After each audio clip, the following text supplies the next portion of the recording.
Okay, so pretty much today, all we're gonna do is I'm gonna find some place to put some trail cameras. And right now, my food plot is overtaken by Johnson grass, which is not good. I sprayed it probably the beginning of June, late March, or not late March, late May, beginning of June, which is a mistake. What I should have done is should have sprayed it like March or April and just kind of, let me see. And I should have just kind of like killed it before it ever got to like where the point where it could take over like this. But I didn't. But the clover's up really good from what it looks like. The clover's up really good. So there's a trail right here that goes this way. And you come to the front of the plot and there's a trail right there.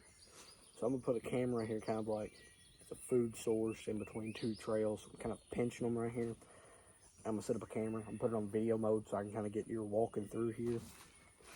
And then what I'm gonna do is, not in this video, but in a later video, I'm gonna spray this plot to get rid of all the Johnson grass.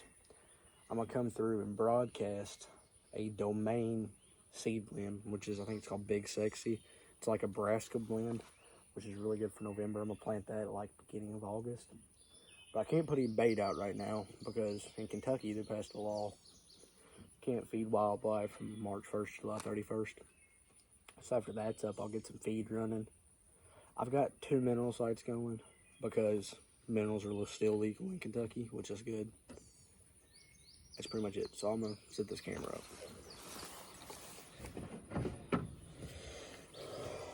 We're running I don't know what the model number is on these. They're stealth cams. Or no, I don't even think they're stealth cams. They're Wild Game Innovations cameras.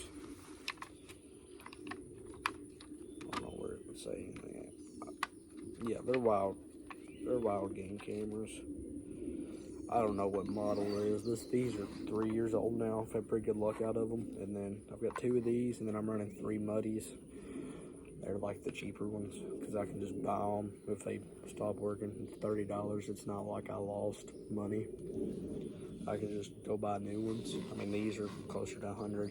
I would love to run some Brownings because they're really good trail cameras. But if one of them tears up, you're $150 into a trail camera, and I just don't see the point in that if a lot of people have to replace them every year. So we're gonna set this camera up.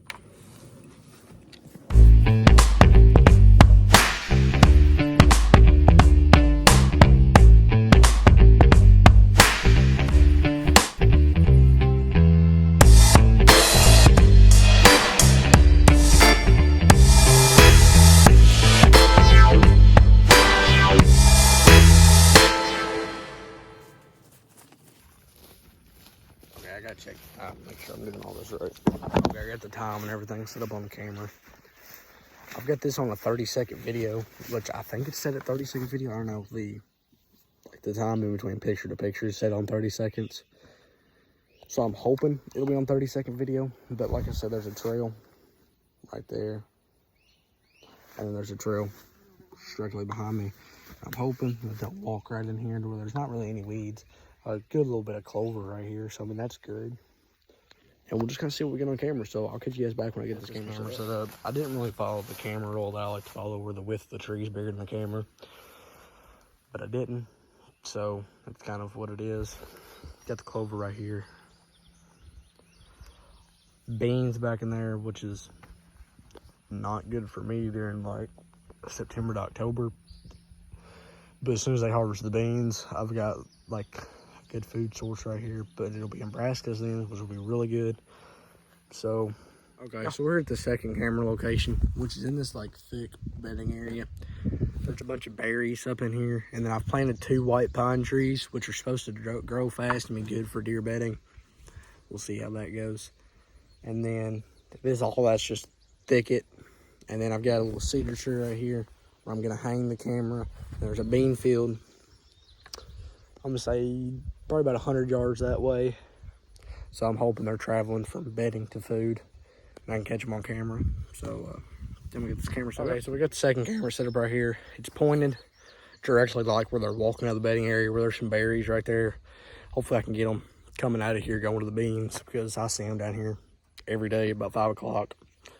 So I hope I can get videos from coming out of here. So catch you guys back. Okay, so I'm over here checking on my mineral site. One of my 2 mineral sites. This mineral site is about probably about 100 yards away from where I just set that camera up at. I've been running the trophy rock minerals and the I've ran some Lucky Buck. Got it on a stump right here. Looks like they've been up in there pretty good, scraping at the bottom. That trophy rock stuff's supposed to like dissolve once rain hits it. And it looks like it has. So yeah, I've put some minerals on this tree because I've hung with the mineral blocks from there, the ones that hang. There's all kinds of like little scrape marks from there and all kinds of stuff. And then over here, I'm running just a muddy camera on one of the little Moultrie tree hooks. It works pretty good. But yeah, looks like it's doing pretty good. So I'll catch you guys back at the other mineral site. Okay, so we're up here at the second mineral site, which is like on the complete other side of the property. What's that? Got a little red flowers growing. This mineral site got established probably a month and a half ago. All that's been rain on it's the trophy rock minerals, which dissolve when rain hits them, which is actually, I don't know if that's good or not, really. I'm not, a deer biologist or anything, but that's how this mineral site's going so far. Not bad, but not, wow, that's amazing good. It's not going like that, but I've got the same muddy camera with the Moultrie on it. Like I said, this mineral site's on the other side of the property, so I mean, kind of gives a little gap for some deer, but I'm always scared I'm gonna see a snake. But basically what I'm gonna do now is I'm gonna get on Onyx. I'm gonna share my screen. I'm basically just gonna show you how I've laid my property up. So yeah. Okay, so basically going over like how I've got everything. Right here, I've got the second mineral site. That was the last mineral site I was at. Right here was the first one where I had the hanging block and all that at. Then right here is where I put the camera on the cedar tree. Here's the bedding area right beside it. There's how big is this? Looks to be a 6-acre ag field right here. There's the property line on the right side of it. There's my house, and then can I go up here? Here's where I've got the clover plot at. Then if you go this way, I've got a little area cleaned out where I've got a tree stand at, and then over here's the last mineral site. That's pretty much it. Other than I've got camera. There's bedding up here right beside this mineral site.